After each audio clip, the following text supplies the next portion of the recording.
හරි අපි බලමු අලුත් වෙබ්සයිට් එකක් නිර්මාණය කිරීම සඳහා Joomla නැවත ඉන්ස්ටෝල් කරන්නේ කොහොමද කියලා. ඔයාලා ඕපන් කරගන්න ඕනේ workshop folder එක.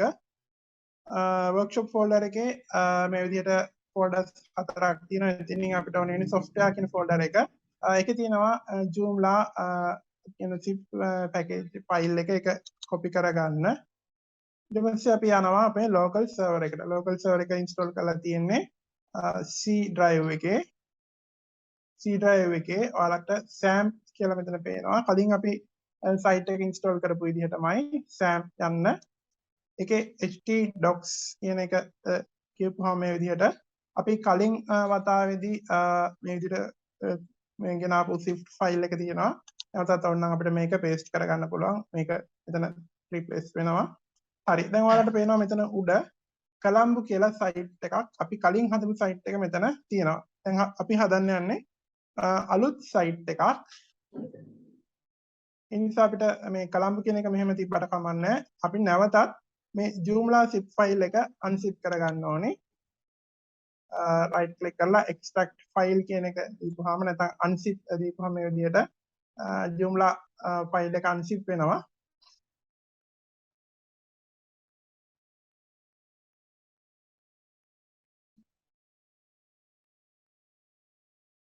මේ විදිහට unzip වුණාම මේ විදිහට ෆයිල් ෆෝල්ඩර් එකක් විදිහට Joomla package එක පෙන්වනවා. දැන් අපිට පුළුවන් මේක rename කරන්න අපි හදන site එකේ නමින්. අපි කලින් හදුවේ කලම්බු කියලා. අපි දැන් අලුතෙන් හදන site එකේ නම මෙතන rename කරලා අපට දෙන්න පුළුවන්. අපි දෙමු ශ්‍රී ලංකා කියලා. ඔයාලා හදන site එකට අදාළව කැමති නමක් මෙතන ඇතුළත් කරන්න පුළුවන්. ඒ වගේම මෙතන නම දෙනකොට ස්පේස් එකක් නැතුව නම් දෙකක් දෙනවා නම් ස්පේස් එකක් නැතුව දෙනවා නම් හොඳයි. මම දෙන ශ්‍රී ලංකා කියලා. හරි. දැන් ඊළඟට අපි යනවා වෙබ් බ්‍රවුසර් එකට. මෙතන zip file එක unzip කරගත්තා. ඊට පස්සේ අපි ඒක අපි හදන අලුත් site එකේ නමින් rename කරා ශ්‍රී ලංකා කියලා. ඒක ඔයාලා හදන site එකේ නම rename කරගන්න. ඊට පස්සේ වෙබ් බ්‍රවුසර් එකට ගිහින් අපිට පුළුවන් local host / අපි හදන්නේ ශ්‍රී ලංකා කියලා. ශ්‍රී ලංකා rename කරපු නම මෙතන දීලා enter key එක press කරන්න. එතකොට ඔන්න Joomla installation එක run වෙනවා. කලින් වගේම අපිට පුළුවන් site name එක මෙතන දෙන්න. ඊට පස්සේ description එකක් දෙන්න පුළුවන්. ඊට පස්සේ අපි user account එක හදන්න ඕනේ. email එකක් දෙන්න පුළුවන්.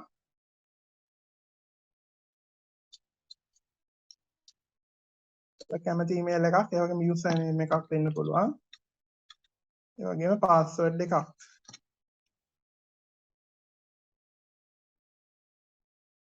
හරි. ඊළඟට අපිට යන්න පුළුවන් ඊළඟ පියවරට.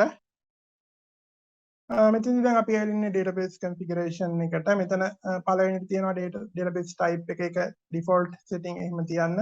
host name එක local host. ඊට පස්සේ user name එක අපි දෙනවා root කියලා.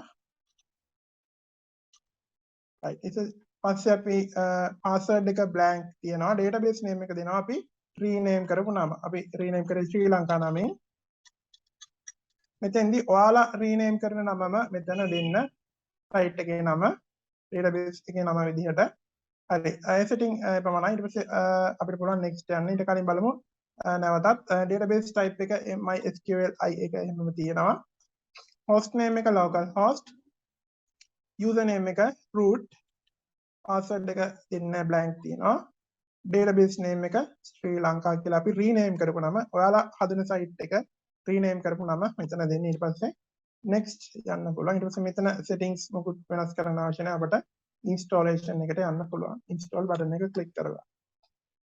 හරි. ඔන්න Joomla දැන් install වෙලා ඉවරයි. අපිට ඊළඟට කරන්න තියෙන මෙතන remove installation folder කියලා button එකක් තියෙනවා. ඒක click කරන්න. ඊට පස්සේ අපිට පුළුවන් Joomla control panel එකට log වෙන්න administrator කියන button එක click කරලා. ඉතින්දී ඔයාලා දීපු user name එක නැවතත් ලබා දෙන්න. user name එක සහ password එක user account එක හදනකොට ලබා දීපු user name එක සහ password එක දෙන්න ඕනේ. ඉතින් login button එක click කරලා අපිට පුළුවන් මේ විදිහට Joomla content management system එකේ back end එකට එහෙමත් නැත්නම් control panel එකට log වෙන්න පුළුවන්. එතනින් පස්සේ ඔයාලට පුළුවන් මේ විදිහට home page එකට යන්න පුළුවන්. ඔයාලට පුළුවන් එතනින් පස්සේ පියවරෙන් පියවර අපි කලින් කරපු විදිහටම අලුත් categories menu system add කරලා content add කරලා ඔයාලගේ website එක නිර්මාණය කරන්න.